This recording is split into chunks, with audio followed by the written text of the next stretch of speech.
What's up, everybody? I am back with another Criterion conversation. This is going to be Criterion conversation number three. And it's been a while since I've done one of these. Obviously, if you've been following me for a while, you know that the last time I did one of these was almost a year ago. Oh my gosh, that is crazy.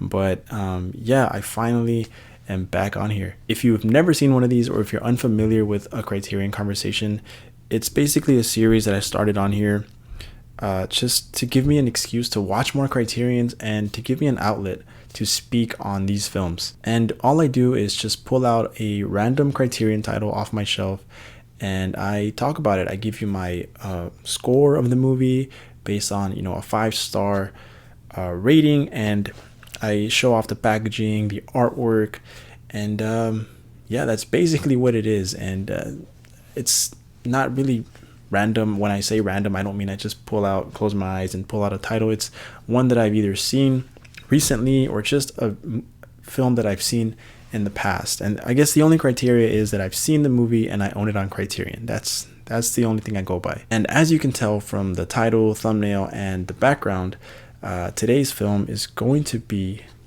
Midnight Cowboy. And that's where old Daniel comes in, you know what I mean? I'm walking here! Up yours, you son of a... This is a film from 1969, a Best Picture winner, directed by John Schlesinger. So Midnight Cowboy is a film starring Jon Voight and Dustin Hoffman.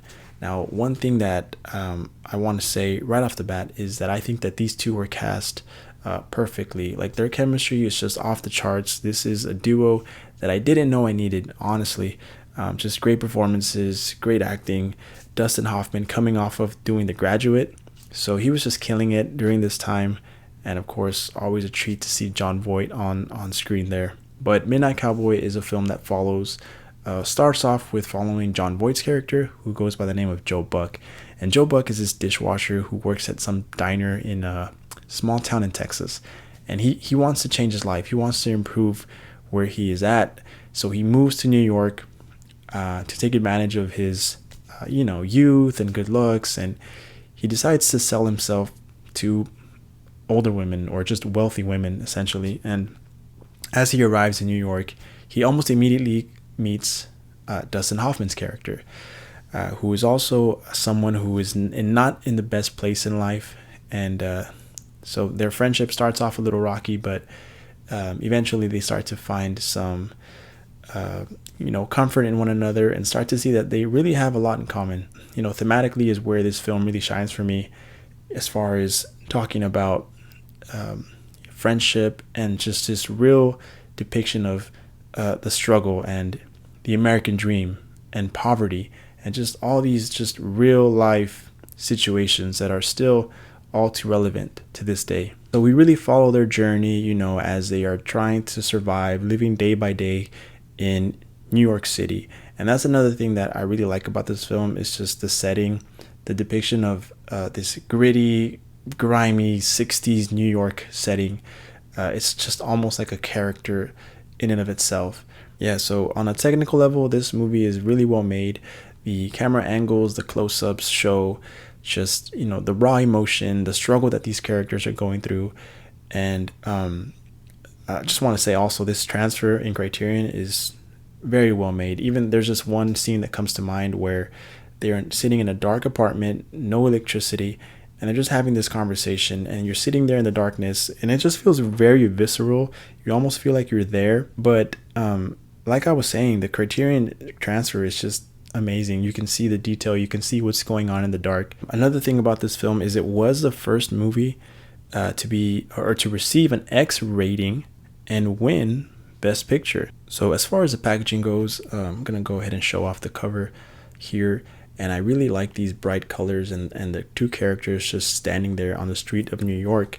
And here's the spine, and this is going to be spine number 925. And then the back showing off the special features.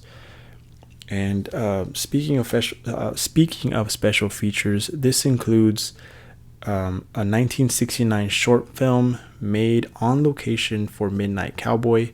I think I did watch that one. It's just a lot of like rough footage of during that took place during the filming. But it's interesting to see, people during that time period and how they reacted towards during the making of the film. Also includes 2 short documentaries from 2004 and an interview with the director, which was took place in 2000. Also includes this booklet, which contains an essay by film critic Mark Harris, which it is a bit lengthy. I don't always take the time to read through all of these, but I do occasionally. So yeah, going back to the film, I gave this film a 4 out of 5. Like I mentioned, there's so many things I like about it. It technically was shot really well, it was made very well, the acting, performances, all of that, and the relevant themes. As far as any negatives go, the only one I can really think of is the ending just felt a little bit abrupt. I just felt like there was a little bit more story to tell, but then again, that's just me. Maybe on a rewatch, I'll just understand that a little better and why that decision was made to end where it did. But as a first time watch, that's just kind of how I felt. But it still doesn't ruin the film for me. I still enjoyed it. Still gave it 4 out of 5. So in past Criterion conversations, I would also give a overall score as far as like the packaging in itself, but I'm not going to do that this time around. Just going to share my movie score, and I'll let you decide what you think of the overall packaging and the overall movie package. If this is a film that you are considering picking up during a Barnes & Noble sale, Criterion flash sale, I hope this video helped. But yeah, guys, I'm going to go ahead and wrap it up right here. I hope that was helpful. I hope you enjoyed the video, and definitely recommend you checking out Midnight Cowboy. That's going to do it, guys. Thanks so much for watching, and I'll see you next time. Peace.